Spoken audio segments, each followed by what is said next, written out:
అంటే అక్కడ తర్వాత సిచ్యువేషన్ ఏం జరిగింది అన్నది ఎవరికి తెలియదు. వాళ్ళకి మధ్య ఏం జరిగింది అన్నది అది బయటికి రాదు ఆ మ్యాటర్. ఇప్పుడు మనం అనుకున్న మ్యాటర్ ఆ రోజు స్టేజ్ మీద ఇలా జరిగింది. చంద్రబాబు నాయుడు గారు ఆ రోజు అనడం అయితే జరిగింది. వర్మ గారు కన్ఫామ్ గా ఎమ్మెల్సీ సీట్ అయితే ఇవ్వడం అయితే కన్ఫామ్ గా ఎమ్మెల్సీ సీట్ అయితే చేస్తానన్నారు. ఇస్తానని చెప్పి ఆ రోజు అయితే ముట్టుగా విన్నాను. నేను కూడా ఉన్నాను. చెప్పడం అయితే జరిగింది 100%. కానీ ఏంటంటే మరి కూటమి ప్రభుత్వం కాబట్టి అప్పుడు వర్మ గారు అయితే మటుగా ఇవ్వడం అయితే జరగలేదు.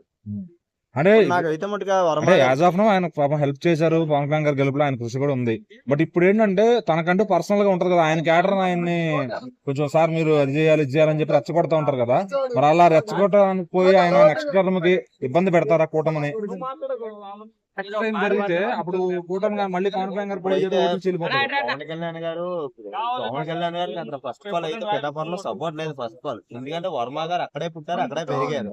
ఫస్ట్ ఆఫ్ ఆల్ అక్కడ అతనికి సపోర్ట్ ఎక్కువ అక్కడ వర్మ గారికి. అంతకు ముందు కూడా ఎమ్మెల్యే, మాజీ ఎమ్మెల్యే. కానీ ఎప్పుడంటే దీంట్లో కలిసిపోయాడు అంటే సీట్ ఇస్తానంటే కలిసాడు ఇతను కూడా. లేకపోతే ఇతను కూడా కలడు. వర్మ గారికి బాగా సపోర్ట్ ఎక్కువ అన్న పిఠాపురంలో. బాగా సపోర్ట్ ఎక్కువ అంటే పిఠాపురంలో. ఇప్పుడు ఏమన్నారంటే చంద్రబాబు గారి మాటకు నేను కట్టుబడి ఉంటాను, నా రాజకీయ జీవితం ఉన్నంత కాలం చంద్రబాబు టీడీపీకి గారి వర్క్ చేశాను అన్న చాలా వరకు.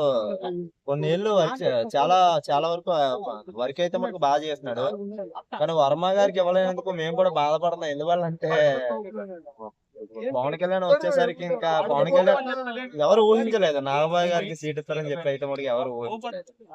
కానీ నాగబాబు గారికి మరి ఎందుకు ఇచ్చారంటే అంతకుముందు ఇప్పుడు జనసేనకి అయితే కలిసి అయితే నాగబాబు గారు వర్క్ చేశారు కాబట్టి నాగబాబు గారు ఎంపీ ఫస్ట్ నుంచి అయితే ఎంపీ అన్నారు. అంటే తర్వాత ఇంకోటి ఎమ్మెల్యే సింపుల్ గా అన్నారు. చెప్పాలంటే ఇప్పుడు వర్మ గారి సపోర్ట్ లేకపోతే పవన్ కళ్యాణ్ గారి కన్నా అంత మెజారిటీ వచ్చేది కాదంటారు అక్కడ. లేదు లేదు అంటే కూటమి అంతా కలవబట్టే కదా. ఇప్పుడు వర్మ గారి క్యాడర్ కూడా చాలా బానే ఉంది అక్కడ. ఇప్పుడు ఆయన మనుషులు కూడా కలవబట్టి అందరూ కూడా సపోర్ట్ చేయబట్టే ఇంత మెజారిటీ వచ్చింది. దాదాపు వంగగీత గారికి ఏమైనా ఈక్వల్ మెజారిటీ వచ్చే ఛాన్సెస్ ఉండేవా ఈయన సపోర్ట్ ఇవ్వకపోతే? ఇతను కానీ సపోర్ట్ గా నవ్వకపోతే మనకు జనసేనకి ఇన్ని సీట్లు రావు. అంటే పవన్ కళ్యాణ్ కన్ఫర్మ్ గెలుస్తాడు కానీ సీట్లు రావంతే.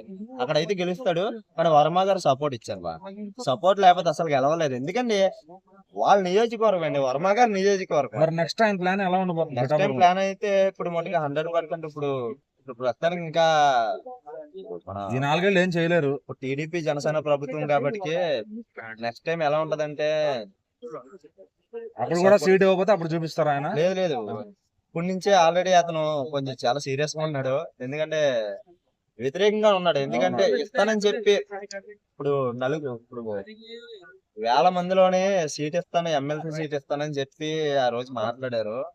ఆ చంద్రబాబు నాయుడు గారు కూడా కరెక్ట్ కాదు. ఎందుకంటే ఆ రోజు చెప్పపోయినా కూడా సరిపోదు. ఆ రోజు చెప్పారు, చెప్పిన మాట కొలది అయితే మటు కన్ఫర్మ్ సీట్ ఇవ్వాలి అతనికి.